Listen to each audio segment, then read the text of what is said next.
Welcome to Lakshmi food. સ્વાગત છે તમારું મારી યુટ્યુબ ચેનલમાં. તો ચલો, આજે આપણે બનાવવાના છીએ એકદમ હેલ્ધી, ફટાફટ બની જાય અને વધેલી રોટલીમાંથી આપણે સમોસા બનાવીને તૈયાર કરવાના છીએ. તો આવા સમોસા તમે ક્યારેય બનાવ્યા છે? નથી બનાવ્યા? તો ચાલો મારી વિડીયોમાં લાસ્ટ સુધી બન્યા રહેજો, તો તમને પણ આવા સમોસા બનાવવા ઇઝી રહેશે. તો એના માટે મેં મીડિયમ સાઇઝના 5 બટેકા લઈ લીધેલા છે અને બાફી એની છાલ કાઢી લીધેલી છે. બટાકાને મેં આખા જ બાફી લીધેલા છે, ટુકડા નથી કરવાના. હવે આપણે ચટપટો ટેસ્ટ આલવા માટે આપણે એમાં આમચૂર પાવડર, સંચળ પાવડર, ચાટ મસાલો આ બધું થોડુંક થોડુંક લીધેલું છે. શેકેલા જીરાનો પાવડર, ગરમ મસાલો, ટેસ્ટ પ્રમાણે મીઠું, આપણે લાલ મરચું પાવડર લીધેલું છે. લીલા મરચાં નાખવાના છે એટલે સૂકું મરચું ઓછું નાખવાનું છે. ચપટી દળેલી ખાંડ, કલર માટે હળદર, વટાણા એને મેં કાચા જ લીધેલા છે. તમારે થોડાક બોઇલ કરીને લેવા હોય તો પણ તમે લઈ શકો છો. હવે લસણ, મરચાં અને આદુની પેસ્ટ કરી અને લઈ લીધેલી છે અને લીલા ધાણા, બધી જ વસ્તુનો ઉપયોગ કરી અને આપણે મસાલો બનાવી લેવાનો છે. તો એક મિક્સિંગ બાઉલ લઈ લીધેલો છે.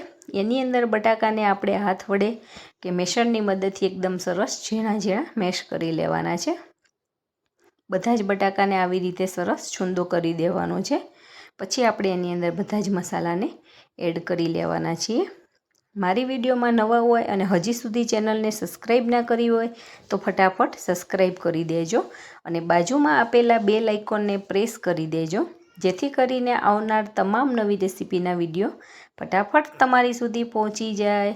અને જો તમને મારો વિડીયો પસંદ આવે તો વિડીયોને લાઈક કરજો અને તમારા ગ્રુપમાં ચોક્કસથી શેર કરજો. હવે બાફેલા બટેકાની અંદર આપણે 1 બાય 1 કરી અને બધી જ વસ્તુ આમાં એડ કરી લેવાના છીએ. આ સમોસા ખાવાની બહુ જ મજા આવે છે. આપણે મેદાના લોટનું ઉપર પડ કે એવું કશું બનાવવાનું નથી અને રોટલી ઘણી વખત આપણી વધતી હોય છે. તો વધેલી રોટલી હોય તો આપણે વઘારીને એમ તો ખાતા હોઈએ છીએ. તો ઘણીવાર વિચાર આવે છે કે રોટલીનો ઉપયોગ કેવી રીતે કરવો, પણ આવી રીતે જો તમે ઉપયોગ કરશો ને તો તમારા એકદમ સરસ હેલ્ધી સમોસા બનશે અને રોટલીનો પણ ઉપયોગ થઈ જશે. અને એના પડ બનાવવા માટે તમારે લોટ બાંધવાની કેવી ઝંઝટ નહીં રહે અને ઇન્સ્ટન્ટ તમે આ વસ્તુ બનાવીને ખાઈ શકો છો. અત્યારે ચોમાસાની સિઝનમાં ક્યારેક તળેલું ખાવાની ઘણીવાર ઈચ્છા થતી હોય છે. એવા સમયે જો તમે આ સમોસા બનાવીને એક વખત ખાઈ લીધા ને તો તમને વારે વારે બનાવીને ખાવાની ઈચ્છા થવાની છે. હવે હાથ વડે આપણે બધું જ મસાલા સાથે આવી રીતે મિક્સ કરી લેવાનું છે. અને આમાંથી તમારે હજી પણ કઈ મસાલા કે ટેસ્ટ જોઈતા પ્રમાણમાં તમે વધઘટ કરી શકો છો. આની અંદર તમારે હજી થોડાક વેજીટેબલ્સ નાખવા હોય તો પણ તમે નાખી શકો છો, ગાજર કે એવું કંઈક. આપણી પાસે જેટલી વસ્તુ અવેલેબલ હોય એટલામાંથી જ આપણે બનાવી લઈએ છીએ. અને બટાકાને આપણે થોડીક વાર વહેલા બાફી લઈએ છીએ. જો પહેલાંથી જ પ્લાનિંગ હોય તો વહેલા બાફી અને નીતરતા કરી દેવાના છે. ને આખા બટેકા બાફી અને ઠંડા થાય પછી છાલ કાઢવાની છે. તો તમારો આવો ડ્રાય મસાલો બનશે અને એકદમ ઢીલો મસાલો હશે તો આપણને ભરતા નહીં ફાવે. એટલા માટે આપણે આવો મસાલો થોડોક ડ્રાય થવો જોઈએ. આપણે આમચૂર પાવડરની જગ્યાએ લીંબુનો રસ પણ ઉપયોગમાં લઈ શકીએ છીએ, પણ આમચૂર પાવડરનો ઉપયોગ એના માટે કરેલો છે કે એનાથી આપણો મસાલો ડ્રાય બને છે. હવે સમોસાના મસાલાને હજી પણ થોડોક વધારે હેલ્ધી બનાવવા માટે મેં થોડુંક પનીર ખમણીને લઈ લીધેલું છે. પનીર મેં ઘરે જ બનાવેલું છે અને એક મીડિયમ સાઇઝની ડુંગળીના ઝીણા ઝીણા ટુકડા કરી લીધેલા છે. ડુંગળીનો ટેસ્ટ સારો આવે છે. જો તમે ના ખાતા હોય તો તમે સ્કીપ પણ કરી શકો છો. અને આપણે થોડીક કોર્નફ્લોરની સ્લરી બનાવી લીધેલી છે, જે રોટલીનું આપણે પડ વાળીશું એને ચીપકાવવા માટે, ચોંટાડવા માટે, એટલે આપણું પડ ખુલી ના જાય અને સમોસા તેલમાં છૂટા ના પડી જાય એટલા માટે. હવે આ મસાલાનો આપણે વઘાર કરી લેવાના છીએ. તો એના માટે મેં એક પાવડા જેવું તેલ ગરમ કરવા માટે મૂકી દીધેલું છે અને એની અંદર રાઈ, જીરું અને હિંગનો વઘાર કરી લેવાનો છે. અને આપણે જે ઝીણી કાપેલી ડુંગળી લીધી છે એને થોડીક વાર માટે સાતડી લેવાની છે. 40-50% જેવી સતરાય ત્યાં સુધી આપણે સાતળવાની છે. એકદમ ઓવરકૂક કરવાની જરૂર નથી, કેમ કે હજી તેલમાં આપણે ફ્રાય કરશું એટલે ડુંગળી પણ આપણી સાથે સાથે પાકી જતી હોય છે. હવે બટાકાનો મસાલો જે આપણે બનાવીને તૈયાર કર્યો છે એની અંદર આ વઘાર એડ કરી લેવાનો છે. અને વઘાર આપણો એકદમ ગરમ હોય એટલે આપણે ચમચા વડે થઈ અને સરસ મિક્સ કરી લેવાનું છે.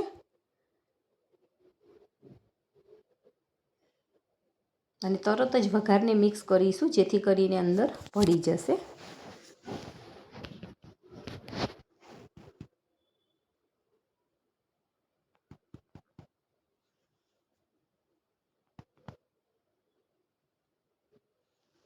હવે મસાલો ને આપણો વઘાર બધું સરસ મિક્સ થઈ ગયું છે. હવે લાસ્ટમાં આપણે એમાં પનીર એડ કરી લઈશું. પનીર તમને જેટલું ફાવતું હોય એ પ્રમાણમાં એડ કરવાનું છે. પનીર કમ્પલસરી નથી, પણ મારી પાસે છે અને બચ્ચાઓને ભાવતું હોય છે એટલા માટે હું પનીર અને થોડુંક મોઝરેલા ચીઝ હતું તો 1 ચમચી જેવું મોઝરેલા ચીઝ પણ એડ કરેલું છે. એક ડિફરન્ટ ટેસ્ટ હોય તો બાળકોને ખાવાની મજા આવતી હોય છે. એની અંદર આપણે થોડા ઘણા ઇમ્પ્લિમેન્ટ કરી શકીએ છીએ. આપણને જે ભાવે એમાં થોડુંક એડ કરી લેવાનું છે. અને આવી રીતે સરસ બોલ બને અને છૂટો ના પડી જતો એ ટાઈપનું આપણે રાખવાનું છે મિશ્રણ. હવે આપણે રોટલી લઈ લીધેલી છે, વધેલી ઠંડી જ રોટલી લેવાની છે. અને રોટલીના આવી રીતે સામાન્ય 2 ભાગ જેવું આશરે કરી લેવાનું છે. અને વચ્ચેથી એને કાપો મૂકી અને રોટલીના 2 ભાગ કરી લેવાના છે, કટિંગ કરી લેવાનું છે. અને એક ભાગ આપણે આવી રીતે લઈ લઈશું અને એક સાઈડેથી આવી રીતે વાળવાનું છે. જેની ગોળાઈ હોય એ ગોળાઈ પ્રમાણે જ વાળવાનું છે. અને જે સીધો ભાગ હોય એનો ત્રિકોણ આકાર બનશે. હવે એક ભાગને આવી રીતે વાળી અને એની ઉપર પીંછી વડે કે ચમચી વડે તમને કે આંગળી વડે તમને જેનાથી ફાવે એનાથી આવી રીતે કોર્નફ્લોરની સ્લરી લગાવી અને બીજું પડે એની ઉપર ચોંટાડી દેવાનું છે, જેથી કરીને આપણે સમોસા ફ્રાય કરીએ ત્યારે તેલમાં છૂટા ના પડી જાય. આ પ્રોસેસ કરવી ખાસ જરૂરી છે. કોર્નફ્લોર ના હોય તો આપણે મેદાની સ્લરી પણ બનાવી શકીએ છીએ, એનાથી પણ આપણું પડ ચીપકી જ જશે. હવે બીજું પડ છે એને ઉપરથી આવી રીતે વાળી લેવાનું છે. તો તમે જોઈ શકો છો સમોસા જેવો શેપ આપણો થઈ ગયો છે. ટ્રાયેંગલ શેપમાં આપણું આવું પોકેટ ટાઈપ બની ગયેલું છે. હવે આપણે જે સ્ટફિંગ બનાવ્યું છે એ આની અંદર ભરી લેવાનું છે.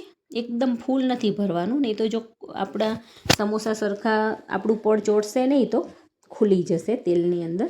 એટલે મીડિયમ જ આપણે સ્ટફિંગ ભરવાનું છે. અને બંને હાથથી આવી રીતે પ્રેસ કરી અને સરખું કરી લેવાનું છે અંદરવાળું સ્ટફિંગ. પછી જે ખુલ્લો ભાગ છે એમાં પાછી આપણે થોડીક સ્લરી લગાવી અને એકદમ સરસ પેક કરી લેવાનું છે. આંગળી વડે મસાલાને આવી રીતે પ્રેસ કરી અને એકદમ સરખો કરી લેવાનો છે. નાની નાની બાબતોનું ખાસ ધ્યાન રાખશો તો તમારા પણ આ સમોસા બહુ જ સરસ બનીને તૈયાર થવાના છે. આવી રીતે તમે પણ બનાવજો અને કમેન્ટ કરીને મને કહેજો કે તમારા વધેલી રોટલીમાંથી સમોસા કેવા બને છે.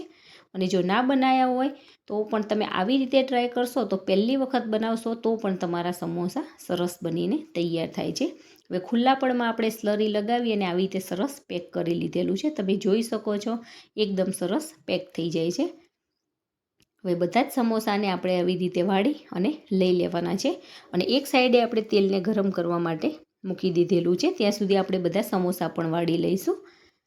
હવે તેલ મીડિયમ ગરમ થાય પછી આપણે ગેસની ફ્લેમને સ્લો કરી લેવાની છે અને પછી જ એની અંદર સમોસા એડ કરવાના છે, કેમ કે રોટલી આપણી ચડવેલી છે અને તેલમાં ફ્રાય થતાં જરાય વાર નહીં લાગે અને મસાલો પણ આપણું સ્ટફિંગ પણ એકદમ રેડી જ છે. એટલે આમાં કંઈ એવો કચાસવાળો ભાગ નથી કે જેને ઓવરકૂક કરવા પડે. એટલા માટે મીડિયમ ગેસની ફ્લેમ ઉપર આપણે બંને સાઈડે ફેરવતા જઈ અને આ સમોસાને સાતળી લેવાના છે, ડીપ ફ્રાય કરી લેવાના છે. અને આછો ગોલ્ડન બ્રાઉન કલર ના થાય ત્યાં સુધી આપણે એને ફ્રાય કરવાના છે. આવી રીતે એકદમ હળવા હાથેથી એને પલટાવી લેવાના છે. તમે જોઈ શકો છો કે એક સાઈડેથી ગોલ્ડન બ્રાઉન કલર આવી ગયેલો છે, બીજી સાઈડેથી પણ એવા થઈ જાય ત્યાં સુધી આપણે એને સાતળશું. ત્યાં સુધી આપણે બીજા સમોસાને વાળી લેવાના છે. તમે જોઈ શકો છો એક પણ સમોસો આપણો ખુલી નથી ગયો, એના પડમાંથી મસાલો નથી નીકળી ગયો. એકદમ કાળજીપૂર્વક આપણે આ પ્રોસેસ કરીશું તો આપણા પણ સમોસા બહુ જ સરસ બનીને તૈયાર થવાના છે. અને ઉપરથી પણ આપણું એકદમ ક્રિસ્પી થઈ જાય છે, કેમ કે આપણી રોટલી ચડવેલી હોય છે અને એમાં ફ્રાય કરીએ છીએ, તો એકદમ સરસ ક્રિસ્પી પણ થઈ જાય છે. એને ખાવાની પણ બહુ જ મજા આવે છે. બાળકોને લંચ બોક્સમાં પણ તમે ભરી આપી શકો છો. આપણે સ્કૂલમાં હેલ્ધી નાસ્તો લઈ જવાનું કહેતા હોય છે, એ સમયે આપણે બજારમાંથી સમોસા લાવીને નથી આપી શકતા, પણ ઘરે બનાવીને જો તમે આવા સમોસા આપશો તો પણ એ હેલ્ધી ફૂડમાં ગણાશે. હવે એક સર્વિંગ પ્લેટની અંદર ટોમેટો કેચઅપ અને આપણે કોથમીર મરચાંની ચટણી, અને તમને બીજી એક્સ્ટ્રા બીજી ચટણી કે એવું ભાવતું હોય તો એની સાથે તમે સર્વ કરી શકો છો. એ આપણા ટેસ્ટ પ્રમાણે એડજસ્ટ કરી લેવાનું છે. હવે બધા જ સમોસાને હું સર્વિંગ પ્લેટમાં લઈ અને સરસ સર્વ કરી લઉં છું. તો છે ને એકદમ સરસ, જોતાં જ ખાવાનું મન થઈ જાય એવા સરસ મજાના વધેલી રોટલીમાંથી એકદમ હેલ્ધી સમોસા આપણા બનીને તૈયાર થઈ ગયા છે. અને બાળકોને એકવાર આ સમોસા ખવડાવજો તો બાળકો પણ વારે વારે માગણી કરશે કે મારે આવા સમોસા ખાવા છે. અને ફટાફટ બની જાય છે અને ઘરમાં જ રહેલી વસ્તુમાંથી બનતી એકદમ ઇઝી એવી સરસ મજાની આપણી રેસીપી બનીને તૈયાર થઈ ગઈ છે. તો છે ને એકદમ સરસ, લુકઆઉટ પણ એનો બહુ જ સરસ છે અને ટેસ્ટમાં તો બેસ્ટ, કાંઈ ન ઘટે. તો તમે પણ આવી રીતે બનાવો અને એન્જોય કરો. Thank you.